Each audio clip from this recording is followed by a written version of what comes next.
Hey Maggie, this is Mrs. Skogland. Just wanted to give you a little bit of feedback on your summer assignment. So we're going to talk mostly about your Chapter 5 response since that was what you starred, but I'll kind of reference some other things throughout your project as well.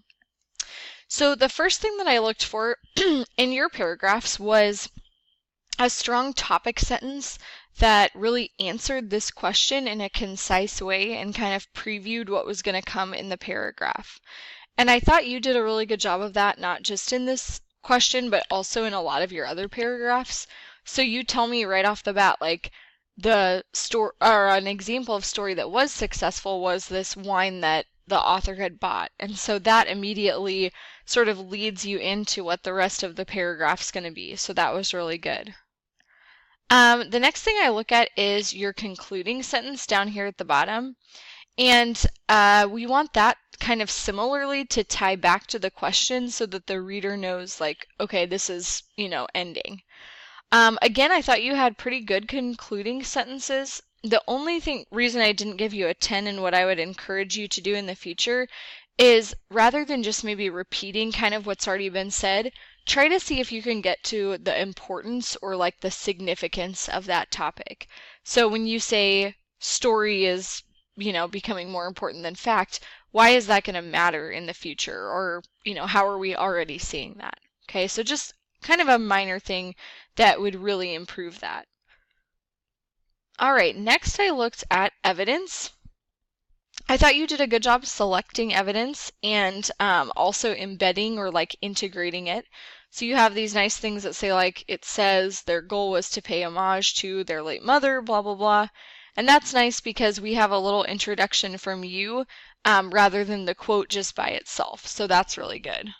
The only reason, again, you didn't get a 10 on that is I just noticed a couple of them were kind of repetitive. So you say like, it says, and then down here in the book it says.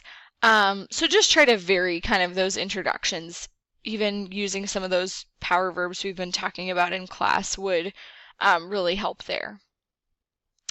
All right, next on to commentary. I think you're definitely on the right track with commentary, like you're not just summarizing. I especially liked this one where you were like, story gives the product uniqueness, which kind of tied back to this example of the wine. But there were some pieces of commentary throughout that I just wanted a little bit more. So like when you say story is a way for people to distinguish their products, you sort of just rephrase that in another way in this commentary. It doesn't really develop the paragraph. And so I would have liked to see, maybe another example in this commentary, or again, the importance of distinguishing your services, like what that would lead to. Or something like that, just so it's not just kind of repeating the quote in a different way, okay? Conventions and citations. I think for the most part, Maggie, like your conventions look good. I can tell you've proofread. Just make sure not to use personal pronouns like your right here. That's just going to be a little too informal for what we're doing. Citations, you do have some occasional mistakes, like you have a comma in the middle here, which we don't want. And then here, the citation is like in the middle of the sentence and we want it at the end. So just kind of some inconsistencies that we need to clean up. Our directed activities looked really good as well. And I wanted to talk about your letter that obviously you wrote to me and I read.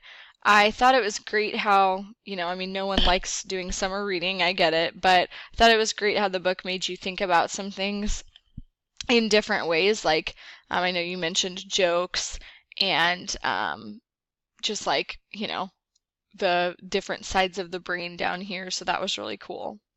Anyway, just wanted to give you some feedback.